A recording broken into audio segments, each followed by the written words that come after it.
Marsilio Carrozzeria est l'un des préparateurs les plus connus d'Italie. On voit souvent ces voitures sur les salons et lors des compétitions importantes. Alors Tuning Mania ne pouvait rater l'opportunité de visiter ses installations en banlieue de Milan.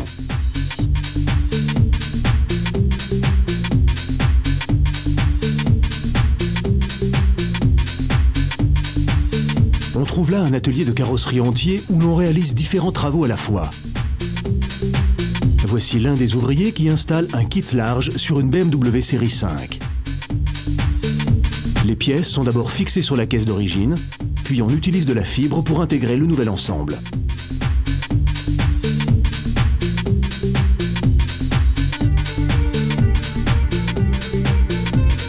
Ici, l'on voit le travail réalisé sur une Fiat Punto avant qu'elle ne passe à une peinture complète.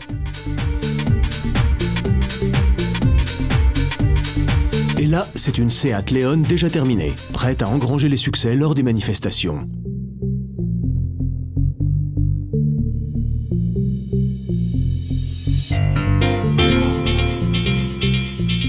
Paolo Marsilio est l'un des acteurs du succès de cette société de tuning, et il partage avec nous ses impressions sur sa société et le monde du tuning. Nous sommes dans le tuning depuis 4 ans maintenant. Nous avons commencé avec de petites créations et grandi petit à petit en réalisant des transformations de plus en plus complexes. Notre principal style, plus qu'un style c'est un objectif, c'est de créer ce qui satisfera nos clients les plus exigeants. C'est le moyen d'attirer les gens vers notre société. Le tuning a vraiment grandi en Italie, surtout ces 2 dernières années. Nous essayons de suivre le rythme de cette expansion en anticipant les demandes de nos clients.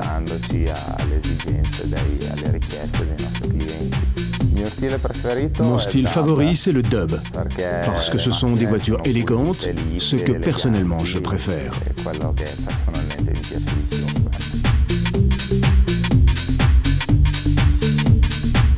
Cette Alfa Romeo est l'un des derniers projets qui sont sortis des ateliers Marsilio. Le style de la carrosserie est totalement course, réalisé avec un équilibre parfait des lignes.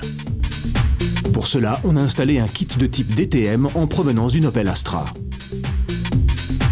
Afin d'intégrer ce kit dans les lignes originales de l'Alfa 156, plusieurs semaines de dessin, de travail et d'imagination ont été nécessaires pour obtenir un aspect similaire à celui de la 156 du championnat allemand de DTM.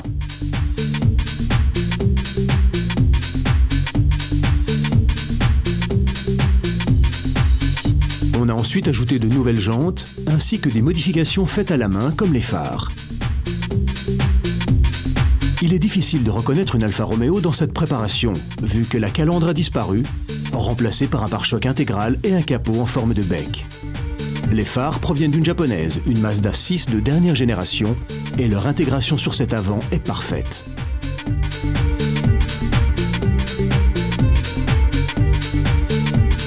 Sur le côté, on découvre les jantes multirayons de 18 pouces et les rétroviseurs en carbone type F3 qui sont peints de la même couleur que la carrosserie.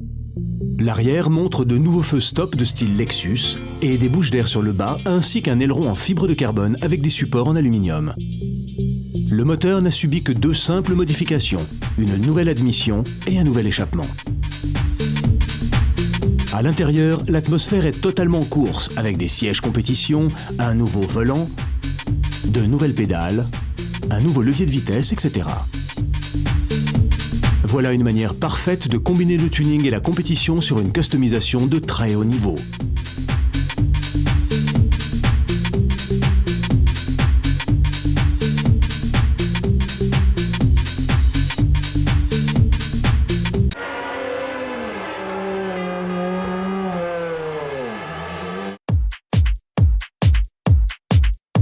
Tuning Mania continue sa tournée européenne des meilleurs préparateurs.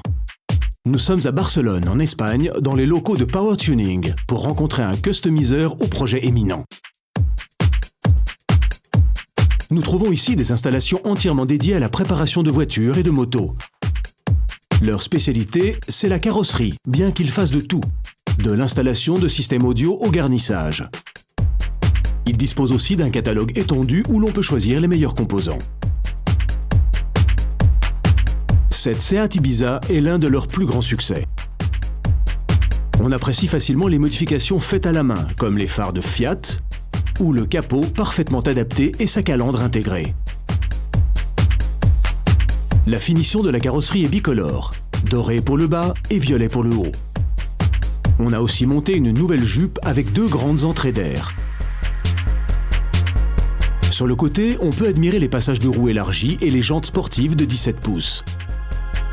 L'arrière a subi des changements significatifs avec un coffre plus bas et un nouveau pare-choc. On a peint l'habitacle couleur crème et il dispose bien évidemment de nouveaux accessoires comme le volant. Cette voiture possède des touches uniques, telles le toit recouvert de bois ou le système car audio, lui aussi en bois plutôt qu'en habituelle fibre de verre. Le moteur TDI a été optimisé, ce qui lui permet de mieux se sentir sur la route où il aime, sans aucun doute, montrer ses nouveaux attributs. Passons maintenant à l'un des modèles vedettes de ce préparateur, une Subaru Impreza en mode course totale. La carrosserie n'a pas été modifiée. En échange, on a installé un kit des préparateurs officiels STI avec des phares doubles, des jupes, des pare-chocs et un nouvel aileron arrière en fibre de carbone. Le plus surprenant sur cette voiture, c'est l'incroyable peinture à l'aérographe qui la recouvre entièrement et en fait un modèle vraiment unique. L'intérieur sportif de série a été respecté et on a seulement ajouté des accessoires techniques comme cette écu de la société américaine Apexi.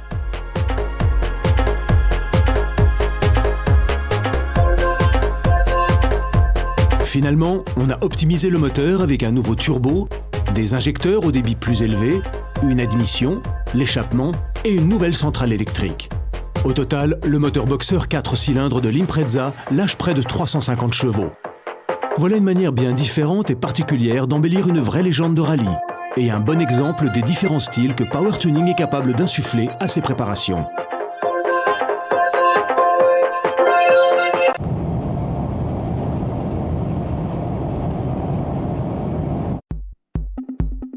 Des dizaines de tuneurs ont leur siège social en Allemagne, et presque tous ont créé un style qui offre de meilleures performances, de l'exclusivité et un aspect sportif qui s'ajoute à la qualité des automobiles produites par les marques nationales.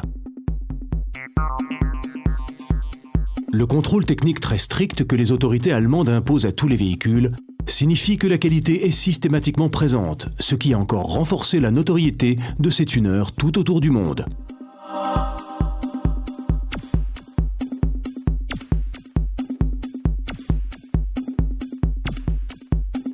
Speed Art est un bon exemple de comment une société de tuning se crée et démarre. Celle-ci commença en tant que préparateur de Porsche en 1999 et depuis lors, elle s'est concentrée sur l'amélioration des modèles de cette marque mythique de sportive au niveau esthétique comme technique. On trouve dans les ateliers une sélection de leurs modèles, depuis les premières Boxster jusqu'aux plus récentes Porsche 911. Toutes montent des kits aérodynamiques différents, des suspensions et des jantes, ainsi que des modifications de l'habitacle et des améliorations techniques. Pour ces dernières, Speed Art se concentre sur l'extérieur du moteur. De nouvelles unités de contrôle électronique, les échappements et les admissions assurent que, par exemple, une Porsche Turbo passe de 420 à 600 chevaux. Björn Sträning est le directeur général de cette société. Nous avons démarré Speed Art il y a 7 ans de cela, et nous sommes spécialisés dans le tuning de Porsche. Nous travaillons donc sur tous les modèles, les dernières étant les Cayman, Cayenne, 997 et la Boxster. Nous dessinons et nous créons ainsi un kit de carrosserie complet, les suspensions, un échappement, des augmentations de puissance et tous les paquets complets pour les Porsche. L'esprit de la société est donc de rendre les voitures de chez Porsche plus personnelles, de leur donner un aspect unique et de les rendre plus rapides. Pour le confort aussi, si vous voulez des pièces en carbone pour l'intérieur ou des sièges différents, nous offrons tout cela pour que le client obtienne une voiture unique qui est totalement différente de toutes les autres Porsche. Il est temps d'aller sur la route pour tester le fonctionnement de la dernière préparation à émerger de l'atelier, la Porsche 911 TTR.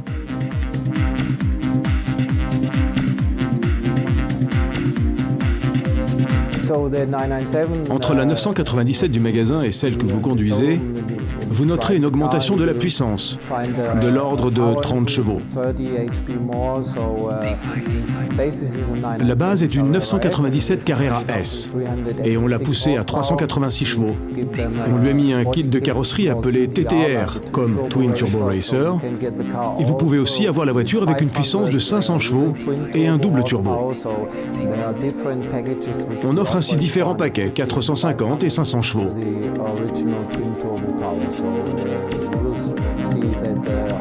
Toutes les versions se conduisent à la perfection, et le dessin et les pièces de la carrosserie sont très exclusives et différentes de tout ce que vous pouvez voir ailleurs.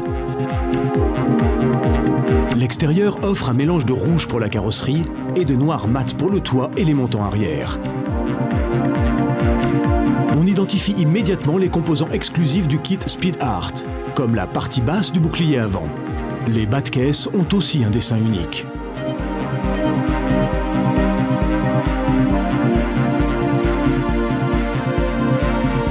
À l'arrière, c'est l'aileron qui se remarque le plus, ainsi qu'un nouveau panneau de coffre. Ces éléments améliorent l'apparence, l'aérodynamique et le refroidissement du moteur.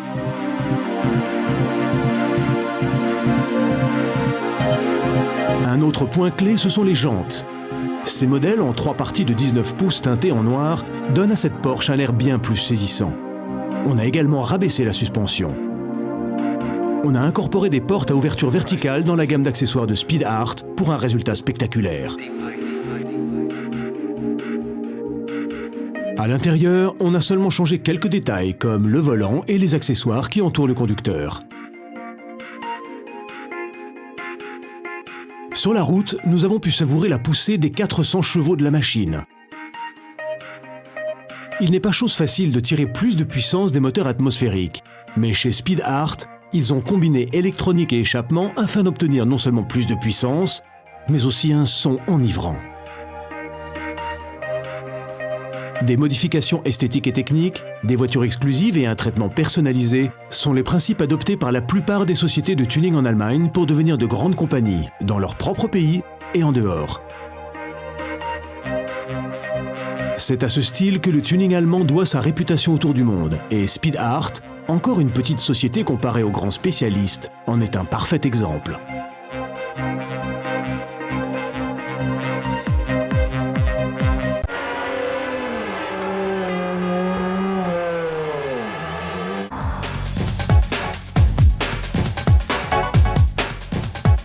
Matt Vane est l'un des tuneurs les plus fous du sud de l'Europe. Chaque fois qu'ils se rendent sur un événement automobile, ils organisent des démonstrations et des exhibitions reflétant un style de vie qui va plus loin que le champ du tuning. Leur grande spécialité, c'est de créer des transformations complètement originales. Et ils dessinent et modifient leur voiture ici, à la main, dans ce petit atelier.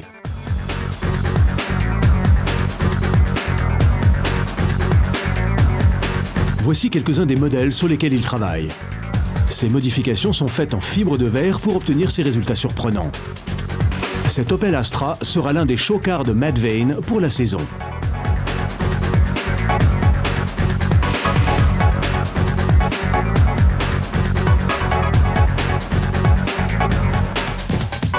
Jetons un œil au dernier modèle qu'ils ont terminé, comme cette Audi A3 où ils ont utilisé beaucoup, mais beaucoup d'imagination. La carrosserie a été modifiée à la main sans ajouter de pièces, juste de la fibre et du métal. Un capot allongé, des ailes plus larges et une nouvelle jupe sont quelques-uns des changements. On a terminé l'aspect avec une couleur sombre, de nouveaux rétroviseurs, un haillon complètement lissé et des feux stop exclusifs. C'est ici que commence le monde du rêve. Le pare-brise est décoré avec un dé et il y a de petites boules de billard au centre des jantes de 19 pouces. À l'arrière, on découvre l'un des gadgets les plus surprenants, le bouchon de réservoir caché derrière les feux. À l'intérieur, l'aspect est encore plus sombre avec un garnissage en peau de crocodile, des crânes et beaucoup de dés en guise de décoration. Tout a l'air spécial, presque comme dans le style lowrider. Dans le coffre, l'équipement audio est motorisé. Les amplificateurs bougent en touchant un simple bouton. La caisse monte et descend également grâce aux suspensions pneumatiques. qui permet presque à la voiture de se coucher au sol et donne une bonne tenue de route sur n'importe quel terrain, aidé en cela par le moteur turbo de 180 chevaux. Cet autre modèle fascinant est une Ford Puma, qui a été totalement transformée. Une carrosserie faite à la main, des jantes chromées sombres et une suspension pneumatique ne sont que quelques-uns des éléments. Bien sûr, ce qui compte vraiment, c'est son apparence. Les phares avant sont presque cachés sous le capot. La jupe incorpore une large entrée d'air et on a modifié l'arrière d'une manière vraiment compliquée. On a inséré des feux néons en provenance d'une luxueuse berline italienne. Le résultat est définitivement racoleur, mais il reste encore beaucoup à découvrir, comme le garnissage de tout l'habitacle et une batterie de composants qui crée une atmosphère vraiment individuelle. Sans oublier le coffre et son équipement audio complet. De l'imagination, des idées nouvelles et une sensibilité toute particulière pour le tuning encouragent ces préparateurs à créer des voitures extraordinaires. Vous laisseriez la vôtre entre leurs mains ?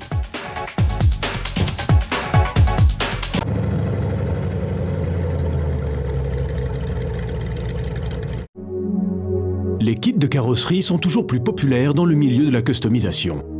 Ces kits sont une série de pièces composées de boucliers ou de pare-chocs complets, de jutes latérales et d'ailerons. Les meilleurs d'entre eux sont faits en matériaux de haute qualité et sont très faciles à assembler puisqu'ils utilisent les points d'ancrage standards. On peut aisément changer l'apparence de sa voiture avec ces kits. Mais comment sont-ils fabriqués ? Nous avons visité une usine spécialisée pour vous en montrer tous les détails.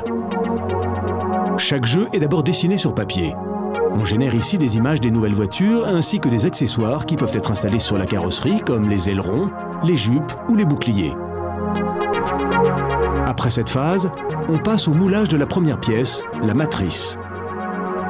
Un artisan mesure et repasse la pièce originale faite de différents composites jusqu'à obtention de la perfection. On fabrique alors un moule en acier pour la production en série. On voit ici la soudure du moule qui est faite manuellement. On stocke les moules jusqu'au moment où, selon la demande, ils passent à la production. Voici la zone de fabrication. Chaque moule est nettoyé après la fabrication des pièces et on le scelle hermétiquement avant l'injection d'un plastique de haute qualité, un composite nommé Purim, qui est facile à peindre. Ce matériau remplit le moule pour obtenir la pièce définitive. On passe alors les pièces dans un four pour atteindre une résistance maximum avant de passer à l'atelier de peinture, où l'on applique une couche neutre, couche qui aidera à fixer la couleur finale une fois montée sur la voiture. Quand cela est fini, elles passent à l'entrepôt d'où elles seront distribuées sur les marchés mondiaux, parfois même aux propres marques qui les vendront dans le réseau officiel. La première pièce d'un aileron pour la Peugeot 206 coupé cabrio. Elle s'intègre parfaitement, comme toutes les pièces faites pour ce modèle. Les passages de roues, les jupes latérales ou les accessoires pour le bouclier avant. Ces kits sont de haute qualité, faciles à assembler et ne nécessitent pas de certification. Le plus dur, c'est la couleur, qui devrait être faite par des professionnels.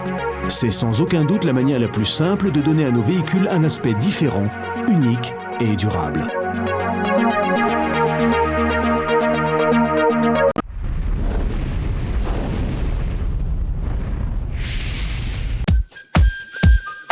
On se trouve régulièrement confronté à une customisation qui frappe par son exclusivité et son élégance.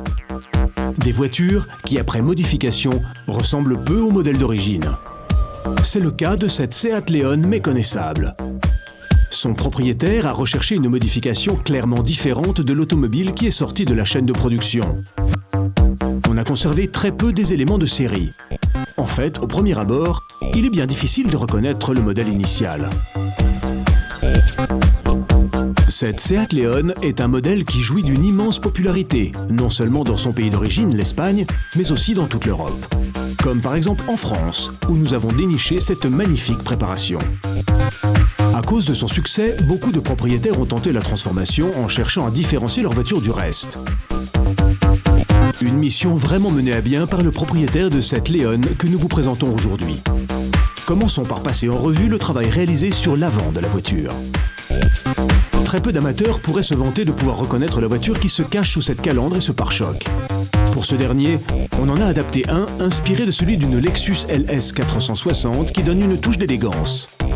Cette nouvelle pièce aux lignes subtiles incorpore deux entrées d'air stylisées qui ne sont pas du tout tapageuses ni aguicheuses.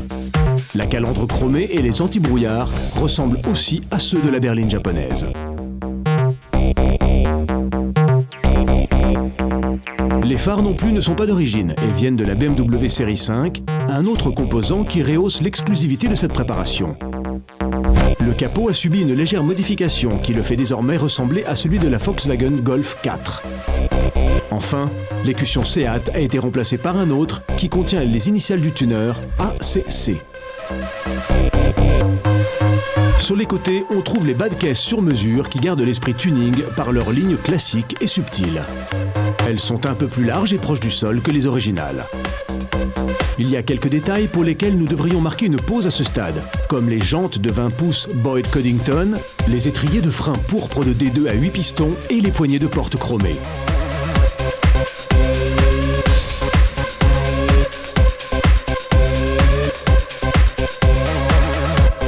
Cependant, ce qui attire le plus l'attention, c'est l'intégration dans les rétroviseurs d'une série de LED qui servent de clignotants. Si nous contemplons cette Léon de l'arrière, sa classe et son élégance continuent de nous surprendre. Le haillon a été adouci, ce qui donne un aspect délicat et uniforme. L'élément probablement le plus agressif de cette voiture, c'est son pare-choc arrière. Une pièce sur mesure avec deux grandes ouïes d'aération sur les bords. La double sortie de pot centrale donne une touche course à cette préparation, définie par sa magnifique apparence. Tout comme les rétroviseurs, l'aileron contient une multitude de LED qui servent de troisième feu stop, alors que les originaux ont aussi été remplacés par des LED. Ce sont les principaux changements qui touchent l'extérieur de cette Seat Leon. Mais ce ne sont pas les seuls. La couleur bordeaux qui a été choisie a été appliquée d'une manière surprenante. On a peint la partie basse de la caisse en mat et le haut en brillant. Voilà un détail excellent. Une préparation de ce niveau ne pouvait pas manquer de monter une suspension pneumatique, notamment vu qu'elle se trouve désormais proche du sol. L'élégance des lignes est renforcée par les portes qui s'ouvrent de deux manières différentes et modernes à la fois. Celle de l'avant s'ouvre verticalement comme les Lamborghini, alors que celle de l'arrière s'ouvre à l'envers, ce qui nous aide à voir plus facilement les modifications de l'habitacle. La cabine a été intégralement regarnie en alcantara marron et en cuir beige. On a rajouté des composants Isota, tels le volant, le frein à main, le levier de vitesse et les pédales.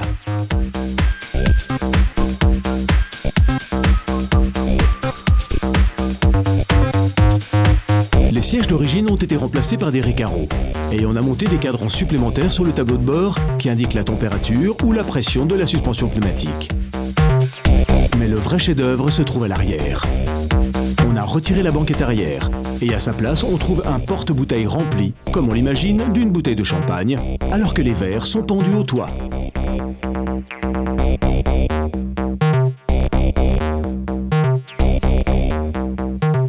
On n'a pas non plus négligé l'aspect son et image, et l'on trouve deux subwoofers 38 cm dans le coffre, ainsi que deux écrans dans les appuis-têtes des sièges avant. Comme on l'a vu avec cette Seat Leon, le monde du tuning ne manque jamais de nous surprendre par ces modifications toujours plus élégantes et exclusives que l'on peut réaliser sur n'importe quel modèle de série.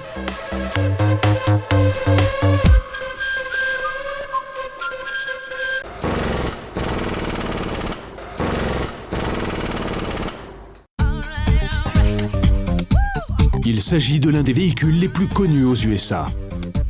La préparation a commencé il y a 2 ans avec de nombreuses idées qui sont maintenant populaires dans le milieu, telles que les grosses jantes ou les suspensions pneumatiques. La base de ce travail est un pick-up 4x4 ou truck, l'un des segments les plus en vogue aux USA. Ce modèle est équipé d'un V8 de 5 litres 9 pour 300 chevaux, une base coquette sur laquelle faire une customisation prometteuse. C'est un Dodge Ram de 2003 que j'ai acheté chez Dodge et réalisé pour le SEMA Show d'il y a 2 ans. Depuis lors, il a été fait en jouet, il a été en couverture de nombreuses revues, de catalogues, et utilisé pour des publicités pour certains de mes sponsors dans les magazines. Tout le monde a une Ford, et tout le monde a une Chevrolet. Alors j'ai bien aimé le fait d'aller voir Dodge. Les grosses jantes ont été la première idée pour le rendre différent. Le mettre sur des roues de 24 pouces et le coucher au sol. Comme vous le voyez, il repose sur le pare-choc avant. Et il a été le premier à faire ça. Maintenant, il y en a partout. On a modifié toutes les pièces de la carrosserie. Les portes, les pare-chocs, la calandre, la peinture, les feux stop, le haillon. Tout a reçu de nouveaux détails, des pièces modifiées ou a été remplacé par d'autres composants plus sportifs. Je suis dans un fauteuil roulant. Alors on a pensé qu'il fallait pouvoir descendre près du sol. J'avais donc besoin des suspensions pneumatiques dessus qui permettaient de le rabaisser vraiment. On a inversé l'ouverture des portes arrière qui facilite l'accès depuis mon fauteuil. On a une vidéo modifiée. Il y a 5 télés dedans avec le lecteur DVD et une Xbox pour pouvoir jouer. Je voulais juste faire quelque chose de différent pour Dodge, parce qu'il y avait un nouveau véhicule dispo que personne n'avait touché auparavant. Le lecteur DVD est à l'intérieur de l'un des sièges, et les écrans sont au centre de la console, dans les pare-soleils et les appuis-têtes. Deux subwoofers occupent une partie de l'espace arrière. On a complètement modifié l'intérieur. Le garnissage est en cuir spécial de diverses couleurs. Les panneaux de porte ont de nouvelles formes pour les haut-parleurs et beaucoup des détails autour du conducteur sont faits spécialement. Mais la vraie raison du succès de ce Dodge, c'est la vente de ses versions miniatures, des milliers de petites autos identiques à ce custom. Au début, quand je l'ai eu, Jada Toys lançait le jouet au même moment. Et il n'est pas identique, mais très similaire à celui-ci, parce qu'on a inversé les portes pour l'accès du fauteuil roulant. Donc celui-ci n'est pas pareil, mais il est orange. Il est très bas et il a les portes qui s'ouvrent pareil. Celui-là est la version identique qu'ils ont fait. Les autocollants, rabaissés, la ligne peinte, et il y a aussi mon surnom sur la plaque arrière. C'est le même que le pick-up. Ce truc-là, ça doit être le meilleur trophée du lot. J'ai été dans beaucoup de shows et dans beaucoup de magazines. Mais pouvoir dire à quelqu'un qu'il peut aller au magasin et acheter ton camion, c'est un sentiment ultime. Il n'y a rien qui peut battre ça.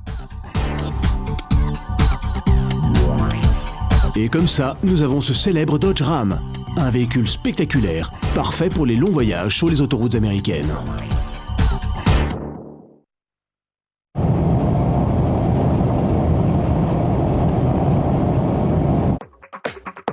L'Italie est l'un des pays où le tuning a subi l'une de ses plus importantes croissances. On le voit bien chaque année lors du salon le plus spectaculaire du pays, My Special Car Show. Cet événement, qui a lieu dans la ville côtière de Rimini, est devenu une référence obligatoire qui regroupe de plus en plus d'exposants, de marques, de voitures et de médias. Chaque année, 70 000 visiteurs viennent voir tout ce qui s'y passe. Alors rentrons découvrir de quoi il s'agit. Nos caméras se fixent d'abord sur cette Smart 4-4, une édition spéciale signée Brabus avec une finition noir mat et 177 chevaux. Cette couleur, née dans l'aviation et transférée aux voitures par des amateurs de tuning, semble trouver son chemin dans les catalogues de la plupart des marques.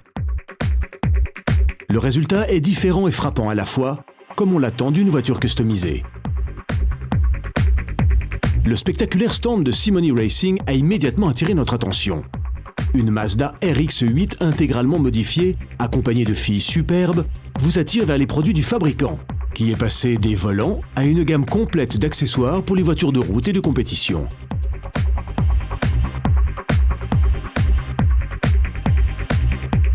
La Mazda RX-8 est à la mode actuellement, et l'on a également vu celle réalisée pour le jeu vidéo Need for Speed 2, une machine étonnante et préparée à l'extrême limite.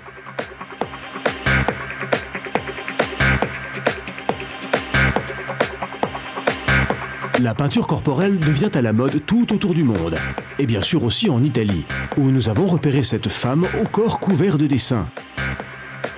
De la pure provocation pour le monde du tuning.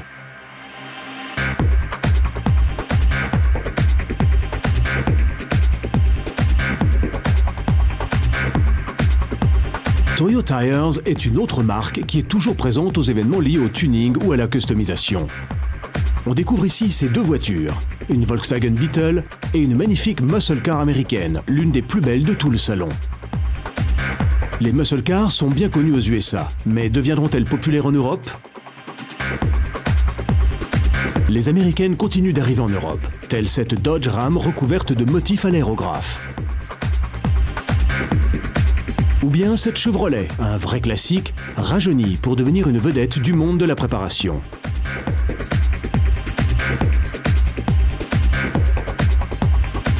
Pourtant, en Italie, on est toujours fou de haute performance et de kits très efficaces, comme celui que présentait Orchiari sur une Mini Cooper S de 200 chevaux. On y trouve avant tout le tuning sur mesure le plus extrême, comme on peut voir sur cette Audi A4, transformée en une voiture vraiment unique. Aucune partie de la carrosserie n'est restée inchangée, et le résultat donne un engin exceptionnel.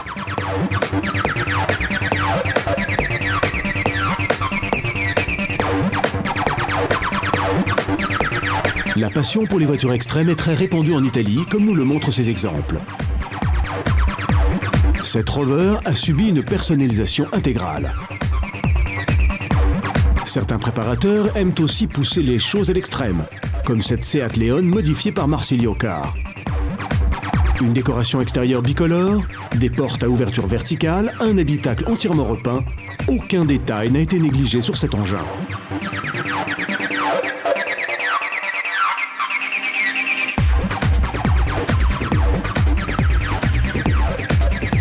Cependant, l'une des customisations extrêmes les plus étonnantes est cette Peugeot 206.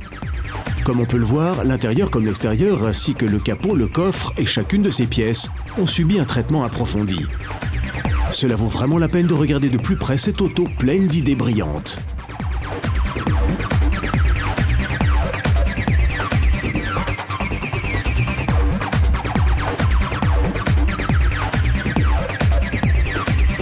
Le style Eurolook qui vient des USA devient extrêmement populaire en Europe. Des voitures continentales préparées avec des kits de carrosserie discrets, de larges jantes et des couleurs à la mode sont les clés de ce style où la puissance et la mécanique sont aussi importants, comme sur cette BMW. Enfin, toutes les grandes marques étaient aussi représentées à Rimini, et l'on a pu y voir cette Fiat 4x4 nommée Oltra et développée pour l'armée italienne. Le tuning italien privilégie avant tout les customisations extrêmes et très techniques, presque sans aucune demi-mesure. Une tendance que l'on devrait surveiller dans le futur, pour connaître l'état du tuning au-delà des Alpes et quelle influence il aura sur le reste de l'Europe.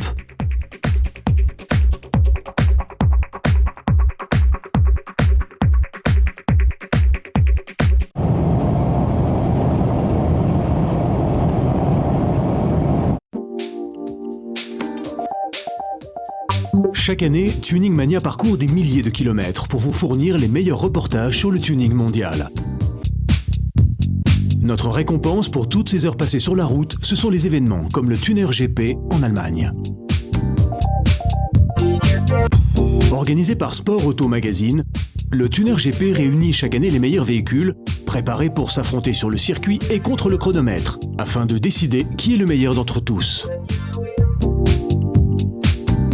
Des préparations de tout type, des 4x4 de luxe au modèle classique, se rendent sur le circuit d'Hockenheim, celui même où a lieu le Grand Prix de Formule 1. Naturellement, Tuning Mania était présent pour ramener les meilleures images de cette compétition. Hello, we are here in the Hockenheimring in Germany and we say kisses from Germany to Tuning Mania. Commençons la visite par la zone technique. Après l'inscription, chacun passe l'inspection où l'on marque ses pneus et l'on vérifie son poids et sa mécanique. Cette inspection sert aussi à les classer en différentes catégories. Absolu, sport, 4x4 ou la catégorie diversion dédiée aux classiques et aux projets freestyle. On voit ici quelques-uns des inscrits passer l'inspection. Celle-ci est une Opel Kadett de 1974, une propulsion de 160 chevaux qui pèse juste 900 kg. Cette Nissan 350 Zeta a été préparée par Novidem en Suisse. Et sous son capot, on distingue la turbine du nouveau compresseur, ainsi que l'échangeur pour refroidir l'air compressé. La puissance passe ainsi de 280 à 400 chevaux. Voyons maintenant deux Audi A3. Celle-ci dispose de 398 chevaux et c'est l'une des favorites de sa catégorie. Elle a un tour important dans son sac. Le moteur n'est pas l'Audi d'1,8 litre, mais le 2 litres de la Golf, plus facile à gonfler.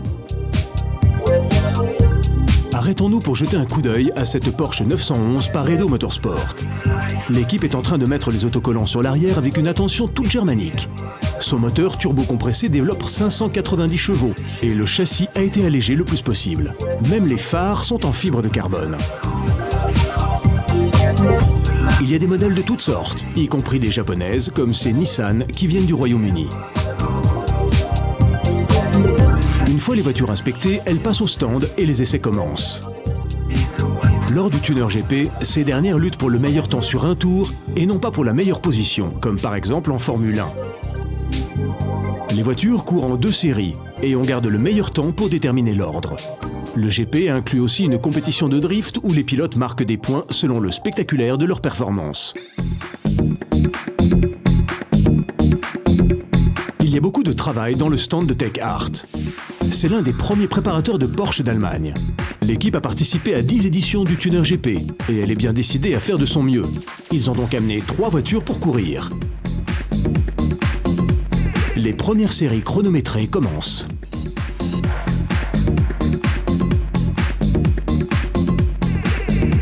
Il se met à pleuvoir et la tension monte dans les stands où les teams sont sous pression, mettent les touches finales aux mécaniques et présentent ensuite leur nouvelle réalisation sur le circuit.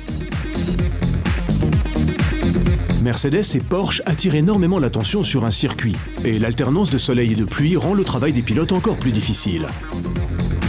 Voici la Porsche 911 Turbo de Gembala, l'une des favorites. Et voici la Mercedes CLK GTR, un modèle de présentation avec des passagers invités par l'organisation. La majorité des participants est spécialisée dans la préparation de Porsche. La pluie nous a amené des images spectaculaires.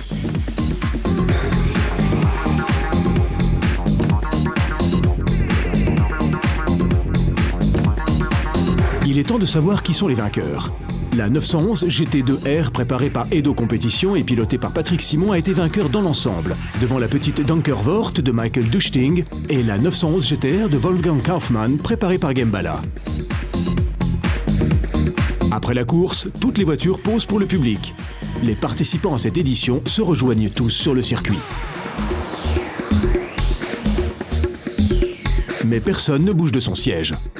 Après avoir supporté le froid et la pluie, ils en veulent encore plus. C'est l'heure de la compétition de drift. On y voit quelques voitures qui ont déjà participé au Tuner GP, ainsi que d'autres qui sont là spécialement pour courir dans cette catégorie. Les compétitions de dérapage sont difficiles. Il faut lancer la voiture en déséquilibre pour faire perdre l'adhérence aux roues arrière et ensuite contrôler le dérapage avec l'accélérateur et le volant. Plus la voiture dérape large, plus on marque de points. Mais poussez-la trop loin et c'est le tête à queue ou la sortie de route.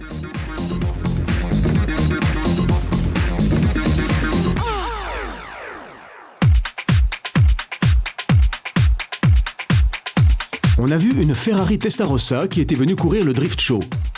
Et aussi une vieille BMW M3.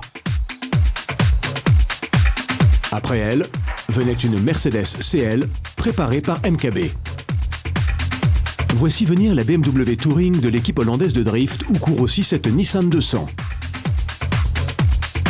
Kaufmann est l'un des meilleurs pilotes de Porsche du monde et il le démontre au volant de cet exemplaire par Gembala.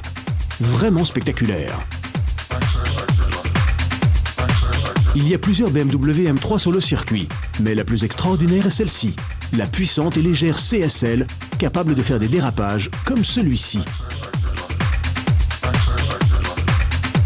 Mais regardez cette Mercedes de MBK, 500 chevaux pour une voiture de 2 tonnes, mais capable de briller par ses feux d'artifice. Les Hollandais passent un bon moment, et ce pilote est capable de glisser tout en sortant son pied par la fenêtre. C'est facile d'exagérer l'accélération, et beaucoup de coureurs terminent hors du circuit. Thomas Beringer, le directeur de Tech Art Motorsport, nous donne ses impressions sur la compétition. D'une certaine manière, le magazine Sport Auto a organisé le Tuner GP il y a 10 ans. C'était une petite compétition. Au début, disons qu'il y avait entre 8 et 10 voitures pour la course. Et cela a augmenté chaque année jusqu'à devenir l'événement d'aujourd'hui où l'on a vu plus de 25 000 personnes. Ça a marché puisque nous avons décroché la seconde place dans la catégorie Cup.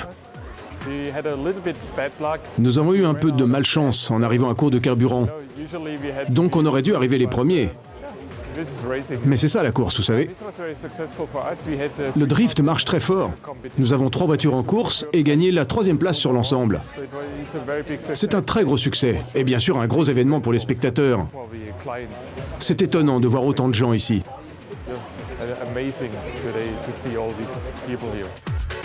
De l'émotion, des dérapages spectaculaires, une puissance effarante et les meilleures voitures du monde.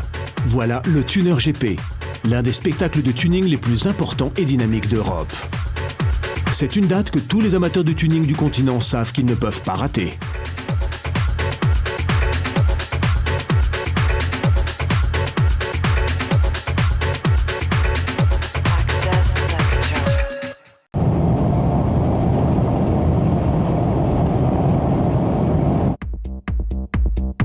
Le tuning n'a pas de restriction d'âge et ne se soucie pas du statut social. Tous ceux qui ont un penchant pour les voitures ou le monde automobile en général veulent une voiture qui soit différente du reste, même si c'est déjà un modèle unique. Parce que même les modèles les plus exclusifs peuvent être personnalisés. Bien sûr, dans ce cas, le concept s'approche de quelque chose d'une toute autre nature que ce qu'on a l'habitude de voir dans la rue. Pour voir ces customs à autre échelle, presque d'une autre planète, il faut venir à Monaco. La ville, qui partage son glamour avec la Formule 1, propose un cadre parfait pour découvrir ces merveilleuses machines sur roues lors du Top Mark Motor Show.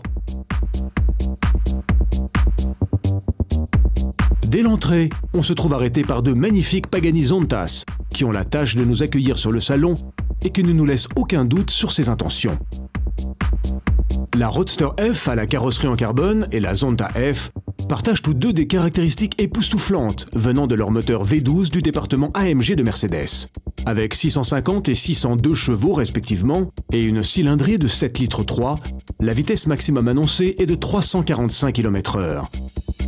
Bien sûr, la loi nous interdit d'atteindre cette vitesse, mais on peut passer de 0 à 100 en 3 secondes 6 selon les dires de l'usine de Modène. Une fois que le client a choisi la carrosserie, il peut piocher dans une longue liste de matériaux et de combinaisons de couleurs pour obtenir son habitacle Zonda unique. Comme on peut s'y attendre, le prix de ces voitures signifie qu'elles seront abordables pour très peu de gens. Passons des lignes fluides italiennes à cette rude scandinave, la CCX présentée par Koenigsegg. Cette jeune société voulait prouver qu'un groupe de personnes mues par sa passion pour l'automobile pouvait accomplir de grandes choses en osant s'attaquer à quelques-unes des grandes marques qui ont fait l'histoire du monde de l'automobile de luxe. Parler des 395 km/h que permet d'atteindre le moteur de 4,7 litres ou bien des 806 chevaux qu'il développe dresse tout simplement les cheveux sur la tête. Et même s'il n'est pas possible de profiter de cette puissance dans des conditions normales, on peut toujours savourer le luxe de son habitacle. Comme bien entendu dans cette catégorie, et pour tout ce que l'on peut voir au salon, le client peut choisir sa propre couleur ou des combinaisons de matériaux et même le type de couture.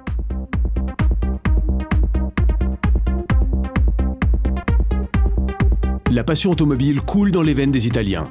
Et chez F&M, cette tradition est bien vivante.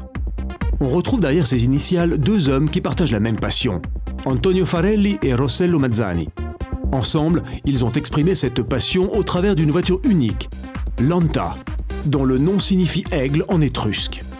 Ils ont développé la voiture main dans la main avec le client. Une fois les lignes établies, le spécialiste de l'usine s'est mis au travail. Les panneaux de la carrosserie ont été réalisés à la main ainsi que le châssis et l'intérieur. Le constructeur propose une variété de moteurs avec un choix entre Ferrari, Maserati ou Aston Martin. Comme tout a un prix, pouvoir s'asseoir derrière le volant de Lanta signifie pour le client dépenser pas mal d'argent et une attente de presque 10 mois. Cela veut aussi dire que chaque voiture est unique et construite selon les spécifications du client. Pour ceux qui veulent faire quelques tours de circuit sans quitter le confort de leur propre voiture, il y a l'Apollo de Gumpert. Cette société allemande est le fruit de l'union entre Roland Gumpert, chef du département compétition d'Audi dans les années 70, et de Roland Meyer, patron de MTM, préparateur pour Audi. C'est donc, comme on pouvait l'imaginer, un moteur Audi qui fait vivre l'Apollo, un V8 de 4 litres 2 pour être précis. C'est le même biturbo que celui de la RS6. La différence étant qu'après être passé entre les mains des mécaniciens de MTM, il développe désormais 650 chevaux pour propulser l'Apollo à 360 km/h. Face à la norme imposée par les autres customiseurs allemands, Gumpert propose des intérieurs bien plus en accord avec l'association sportive de l'auto, ce qui crée des cabines de style course.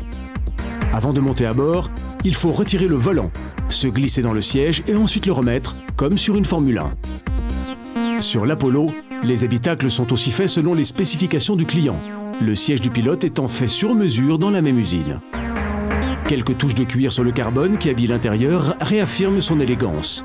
Un système GPS pour localiser le circuit le plus proche et une caméra pour la marche arrière, à moins que ce ne soit pour voir disparaître la voiture que l'on vient de doubler. Ce sont là les éléments qui donnent à cet engin un aspect civilisé.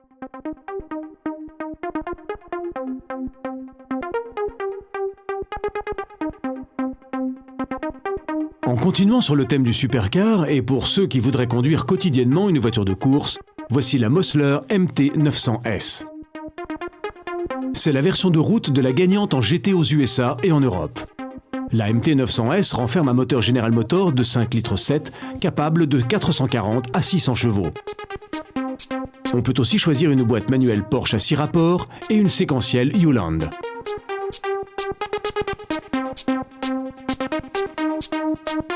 Ayant été développée dans les souffleries de la NASA, elle se trouve à la pointe de la technologie actuelle. Voici la carte de visite de l'Ultimate Aero TT, une œuvre d'art par SSC, bien que ce soit ses caractéristiques techniques qui impressionnent le plus. Le V8 de 6345 cc suralimenté par 2 turbos est simplement brutal.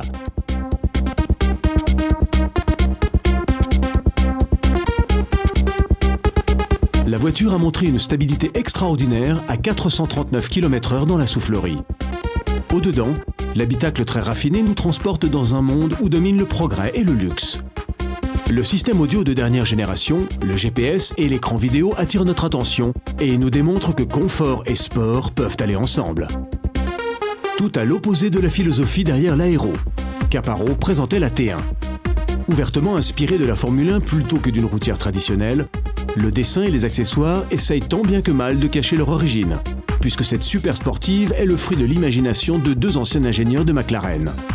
Bien qu'elle ne soit pas la plus puissante, elle est rapide, passant de 0 à 100 en seulement 2 secondes 5 grâce aux 500 chevaux du moteur qui jouit de l'excellent rapport poids-puissance d'un cheval par kilo. Des caractéristiques que l'on ne trouvait jusqu'ici que sur les superbikes les plus récentes. Wiesmann a réalisé le rêve de tous ceux qui veulent avoir une classique sans oublier la fiabilité et la puissance associées au modèle moderne. Sous leur ligne ancienne, les voitures de l'usine allemande cachent des mécaniques BMW de dernière génération, montées sur un châssis en aluminium.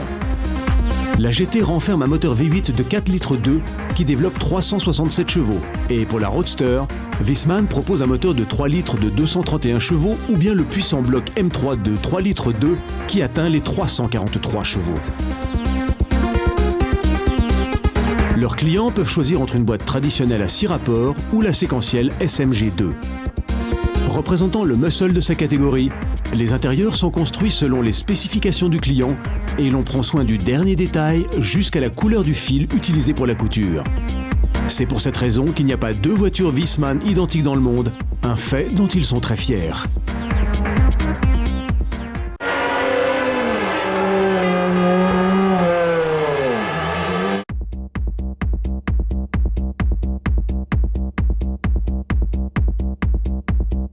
Bienvenue en Finlande, un pays d'Europe du Nord qui a toujours joué un rôle important dans le monde de l'automobile. Cela est aussi vrai quand on parle de tuning. Et l'on y trouve pas seulement de fortes équipes de drift, mais aussi de grands artisans tuneurs, tels celui que nous visitons aujourd'hui aux A20.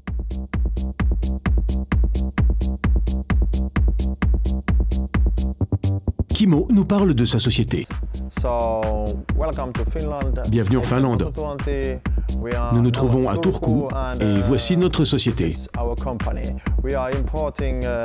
Nous importons des composants pour la course et le tuning. Nos principales marques sont Momo, ONP, Splitfire, PSA Motorsport. Et nous travaillons avec nos revendeurs qui disposent d'un bon réseau en Finlande. Alors bienvenue. Nous découvrons dans leurs installations tout type de produits pour transformer notre voiture en modèle de compétition, ou pour la personnaliser et en faire un véhicule plus distingué, puisqu'ici, l'apparence est aussi importante que la mécanique. Allons jeter un coup d'œil à certains de leurs travaux. La première à poser, c'est cette Mazda MX-6. Le coupé japonais a un moteur de 6 cylindres de 170 chevaux, qui en fait une sportive très spéciale. Sur cette customisation, ils ont tâché d'obtenir une distinction esthétique pour en faire une voiture unique. La couleur principale est un gris argenté combiné avec des bandes bleues. Le kit de carrosserie est complètement nouveau, avec un bouclier avant agressif qui cède la place aux jupes, elles aussi nouvelles. Un autre détail qui attire l'attention, ce sont les jantes en acier de 19 pouces, avec un canal central, qui donne un air plus impactant à la Mazda. Comme toujours, lorsqu'on monte de plus grosses jantes, les suspensions ont été rabaissées, ce qui rapproche la caisse du sol. Il y a aussi des changements à l'arrière. Le plus frappant, c'est l'aileron en aluminium à hauteur variable, qui intègre un amortisseur pour varier sa hauteur depuis le siège du pilote. Point culminant du travail sur l'arrière, le nouveau pare-choc qui remplace l'original. Ce nouveau bouclier beaucoup plus bas et plus large a de nouvelles ouïes d'aération et des trous pour les échappements. Ces derniers ont aussi été remplacés par une double sortie de pot plus sportive. Les japonaises sont célèbres parmi les amateurs de tuning dans le monde et la Nissan 200 est l'une des favorites de ceux qui recherchent des customisations authentiques. Il s'agit d'une 200 SX de la série S14, un modèle équipé d'un 4 cylindres, d'un turbo et d'une traction arrière, qui sur ce modèle a adopté l'avant de la dernière série de modèles, la S14B. Cette version de 200 chevaux est parfaite pour les courses de drift. La préparation tourne autour d'un nouveau kit de carrosserie, grâce auquel ils ont recherché l'efficacité et un look plus sportif. Le bouclier avant et les bas de caisse sont neufs avec un air plus agressif.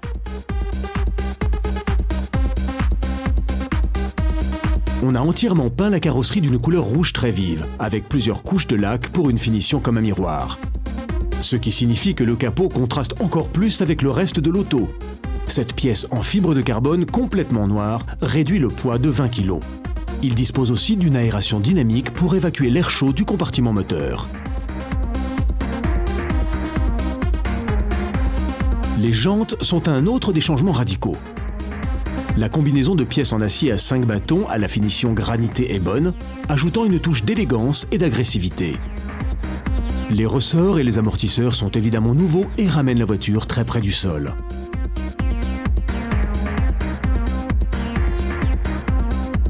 À l'arrière, les changements les plus importants sont le nouveau bouclier et un aileron sur le coffre.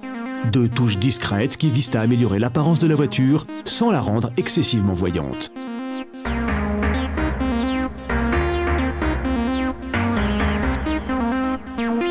En déplacement, le point le plus intéressant est le gain en puissance. Le premier pas a été de remplacer la bien connue flasque du turbo, une modification qui permet d'atteindre 235 chevaux sans toucher aucun autre élément technique.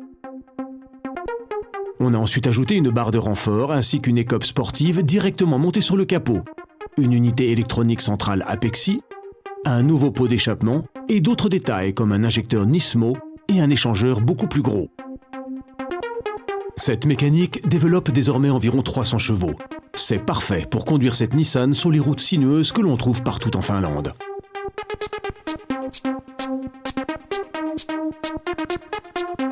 La Nissan est bien pour savourer le court été et les routes tortueuses, mais cette AC Cobra est encore mieux.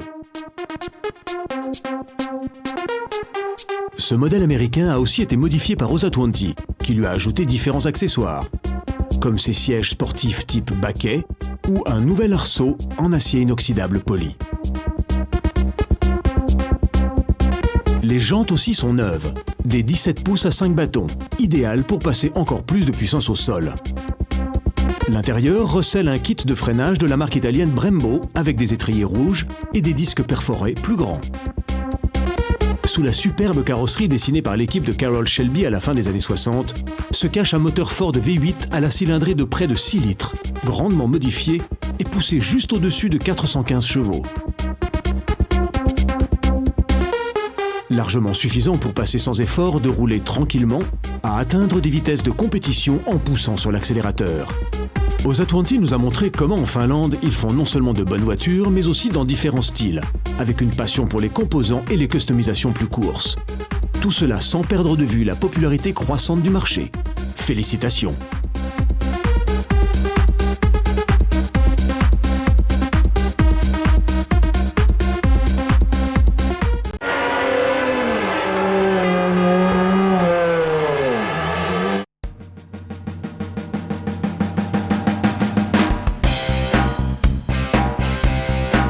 Les muscle cars sont apparus sur la scène dans les années 60 et 70.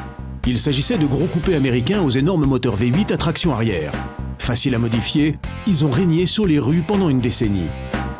Cependant, la crise du pétrole de 1973 les a retirés de la production. Et maintenant, seul un très grand amateur en aurait un dans sa collection. Juste quand il semblait que le musée serait le tombeau de ces joyaux mécaniques, le monde automobile américain les a ressuscités par une nouvelle génération de muscle cars. Un nouveau style qui a aussi ramené ses ancêtres à la vie.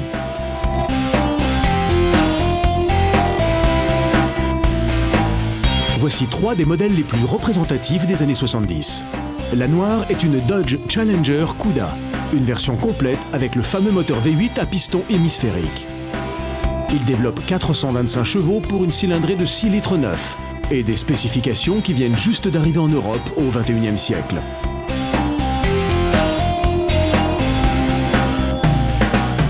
Le coupé rouge foncé est une Ford Mustang. C'était le premier muscle car à apparaître sur le marché. La première année de sa production, Ford en a vendu plus d'1 demi-million aux USA. Et bien que la production ait duré de nombreuses années, la voiture a perdu petit à petit son caractère original. Cette Mustang est l'un des rares exemplaires avec un moteur Boss de 49 pouces cubiques, juste au-dessus de 7 litres de cylindrée pour près de 400 chevaux. Des chiffres qui en ont fait la dominatrice des courses d'accélération. La troisième vedette est issue du groupe General Motors, la Chevrolet Chevelle, un modèle qui a rendu les initiales SS célèbres. Elle signifie Sport Supercharger, nom qui affubla tous les modèles de sportifs de General Motors équipés du V8 turbocompressé. Parmi ses qualités, plus de 400 chevaux et le 0 à 100 en 6 secondes. Carrosserie percutante, moteur puissant et de grosses cylindrées, propulsion et facilité de modification ont fait de ces voitures des super ventes. Les propriétaires ne conduisaient pas seulement des véhicules puissants, mais ils pouvaient aussi les customiser et en faire quelque chose d'unique grâce à la disponibilité de milliers de pièces et d'accessoires. Voici la vraie clé de leur succès. Est-il donc possible de conserver ce caractère de nos jours et de faire une auto avec la dernière technologie ? Ford a lancé la nouvelle Mustang il y a tout juste 1 an. Son esthétique est inspirée de son ancêtre et, plus important, elle a hérité de son esprit. Un moteur V8, des lignes séduisantes, un bon prix et facile à modifier. Après son succès, voici la dernière version, la Mustang Shelby GT 500. L'écusson Cobra nous permet de reconnaître les voitures préparées par Carroll Shelby, un customiseur qui travaillait déjà dans les années 70. Ce modèle est équipé d'un V8 de 500 chevaux et de la finition qui a rendu célèbre ces voitures à l'époque. On voit ici d'autres versions de la Mustang Shelby, comme cette version noire et or nommée Hertz, destinée à travailler pour la société de location comme l'avait fait son ancêtre. Ou bien ce modèle orange, préparé pour la victoire dans les courses d'accélération dont le successeur a un dessin très proche qui rappelle des souvenirs de célébrités. Bien entendu, les autres constructeurs américains n'ont pas attendu les bras croisés pendant que Ford vend toutes les Mustangs qu'il fabrique. Dodge a présenté sa propre arme pour le marché, la Challenger. On a gardé l'inspiration du modèle original ainsi que les grandes lignes, mais la version 2008 attire vraiment l'attention, particulièrement en orange. 4 phares ronds, un capot avec entrée d'air pour le moteur V8 émis de 400 chevaux, des bords projetés pour les jantes arrière et les feux stop qui forment une longue bande lumineuse. Le châssis sera une propulsion avec une boîte manuelle comme le demandent les muscle cars. On a conservé à l'intérieur certaines des touches rétro comme les sièges rembourrés. Avant son lancement sur le marché, Dodge présente des versions comme celle-ci, préparées pour courir en 400 mètres aux couleurs des USA. General Motors va aussi ressusciter ses muscle cars. Voici la Pontiac Camaro. Des traits encore plus agressifs, des phares légèrement soulignés sur le haut de la carrosserie, 2 portes, un arrière relevé, un moteur V8 de grosse cylindrée, propulsion, des jantes de 20 pouces. Les ingénieurs de Pontiac n'ont rien laissé au hasard quand ils ont créé ce prototype. Un modèle qui arrivera chez les concessionnaires avec peu de changements à la mi-2008.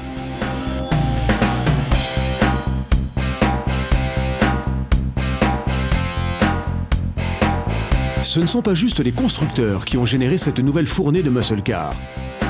Le marché des composants a toujours eu des milliers de pièces avec lesquelles améliorer ses voitures.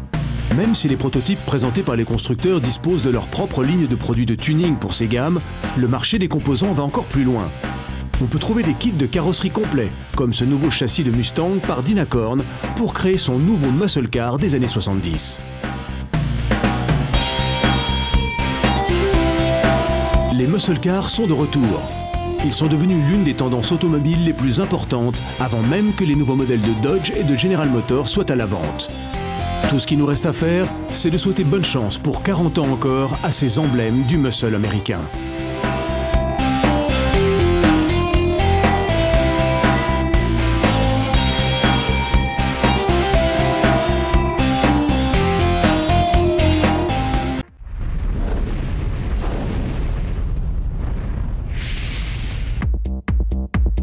Le championnat de drift King of Europe n'a que 2 ans, mais il est déjà l'un des événements de dérapage les plus populaires d'Europe. Tuning Mania a suivi les différentes manifestations de la saison. Et cette couverture nous emmène en Suède, un des pays où le tuning et les customisations sportives ont de fortes racines.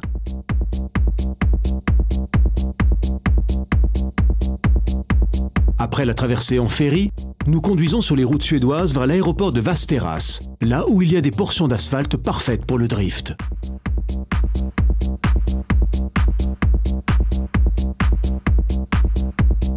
Chaque nouvelle édition du King of Europe attire de plus en plus de teams et de fans, et la manche suédoise n'a pas fait exception. Les stands sont remplis de pilotes qui veulent devenir le King of Europe. Comme il n'y a pas de virage, on marque une grande portion d'asphalte avec des cônes.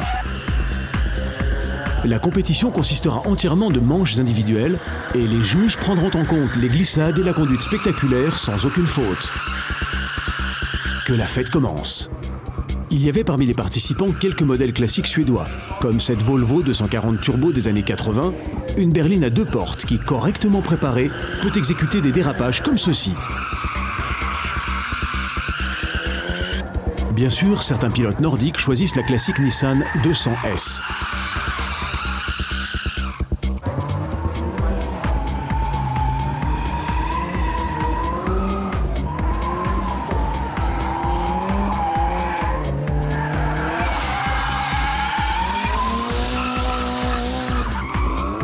Mais les voitures japonaises sont défiées par quelques adversaires européens comme les BMW,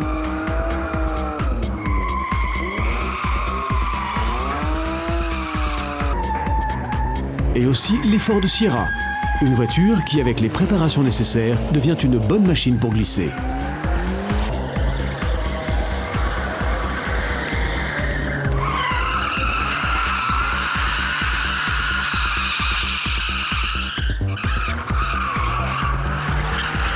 Laissons les séances d'entraînement pour visiter la partie des exposants et du car audio où l'on trouve des voitures aussi excellentes que cette Peugeot 206, avec un écran plasma de 42 pouces intégré dans la structure.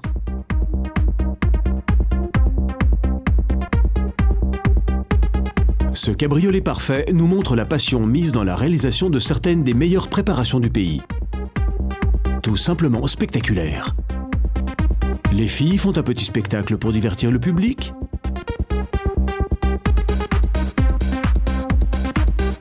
Et les participants à la course d'accélération qui aura lieu après la compétition de drift prennent aussi place sur le circuit.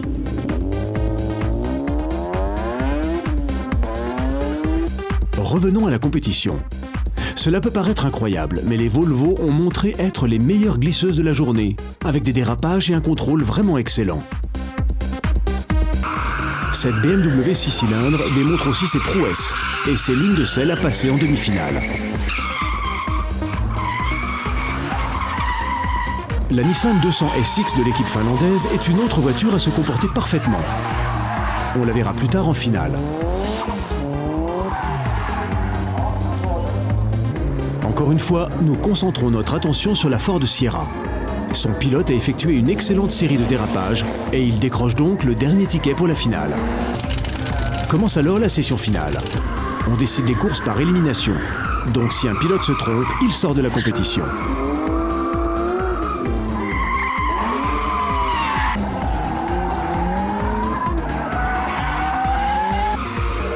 Henry Carlson pilote la Volvo. Mais après avoir fait d'excellentes glissades, il fait une erreur et sa voiture part en tête à queue. C'est dommage, car ce modèle vétéran nous donnait une bonne leçon de comment on fait du drift. Marko Ivonen est le pilote suivant sur le circuit. Il essaye aussi de tirer le meilleur de sa Nissan 200 préparée dans les ateliers du Team Finland. Mais une accélération excessive lui fait perdre le contrôle et il perd ainsi l'opportunité de lutter pour la victoire.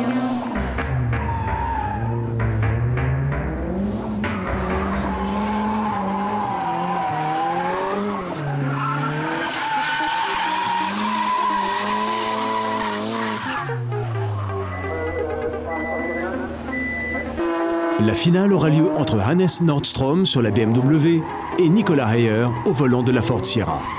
Les deux pilotes réalisent des séries de dérapages à tour de rôle, mais la BMW va plus vite et il finit par commettre une erreur.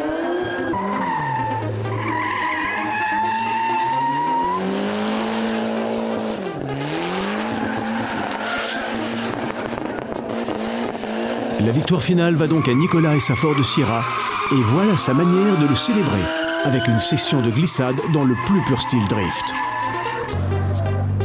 Les gagnants reçoivent leur prix de Samuel Hübinette, le champion américain, qui, après avoir remis les trophées, nous régale d'un spectacle de glisse complet à l'américaine. Avec chaque nouvel événement lors de la compétition de Drift King of Europe, le sport gagne en popularité autour du continent, avec de plus en plus de courses dans des pays différents. Félicitations aux gagnants!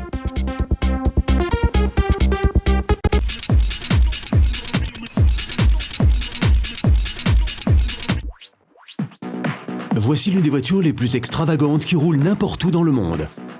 Une voiture où l'on peut jouer au poker, aux machines à sous, à la roulette, au blackjack et à d'autres jeux typiques des casinos. Joignez-vous à nous pour un voyage incroyable. Fruit de l'imagination de quelques-uns des meilleurs tuneurs, cette Seat Ibiza est devenue une toute autre voiture. Regardez juste l'extérieur par exemple. Il a été modifié plutôt profondément avec de nouveaux phares Audi et d'autres changements distinctifs. Mais c'est surtout la peinture, avec un nouveau style utilisant des produits brillants qui aident à créer une vraie atmosphère de casino.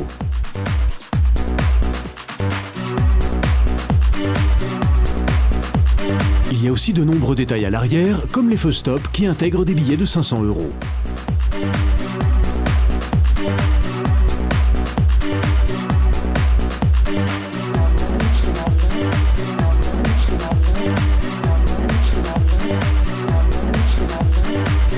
La peinture dorée avec des bandes est finie par un pinstriping. Ce type de travail est très à la mode dans le tuning à l'heure actuelle, et c'est un détail essentiel sur une customisation comme celle-ci. Il y a d'autres détails étonnants, comme les jantes chromées de 19 pouces, les suspensions pneumatiques, les pare-chocs d'Audi et les rétroviseurs de Porsche. Même avant de regarder à l'intérieur, cette voiture a gagné sa place parmi les grandes customisations de l'année. Alors, qu'est-ce qui nous attend encore ? On rentre dans l'auto d'une manière bien peu conventionnelle, puisque du côté passager, il y a désormais une porte suicide. Et la première chose qui nous étonne, c'est le siège. Un tabouret de casino complètement garni qui tourne pour nous recevoir et nous positionner devant le nouveau tableau de bord. Ce dernier vient d'un haut pédigré. Il provient d'une Porsche Boxster, mais il a été grandement modifié. Le premier changement se trouve derrière le volant, où 3 symboles nous indiquent le prix. Il est temps de mettre une pièce et de tirer sur la poignée pour faire tourner les roulettes au rythme infernal du casino. Le volant utilise les 4 as du jeu de poker taillés comme bâton, ce qui se marie avec le levier de vitesse transformé en dés, similaire à ceux utilisés dans les casinos.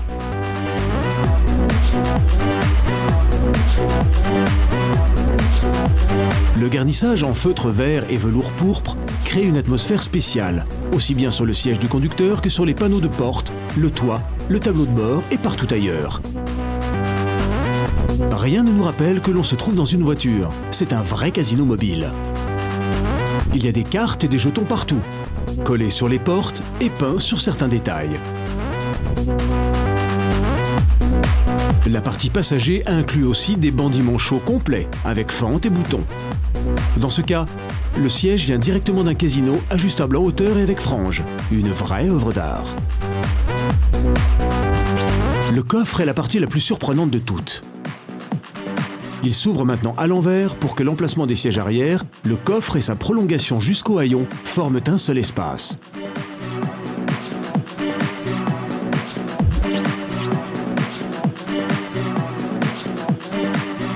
Les éléments musicaux et de jeu y alternent. Haut-parleurs, reproducteurs, écran et subwoofer, plus une vraie roulette et une table de cartes. Le jeu commence, mesdames et messieurs. Approchez-vous et faites vos jeux. Noir, rouge, pair, impair, rien ne va plus.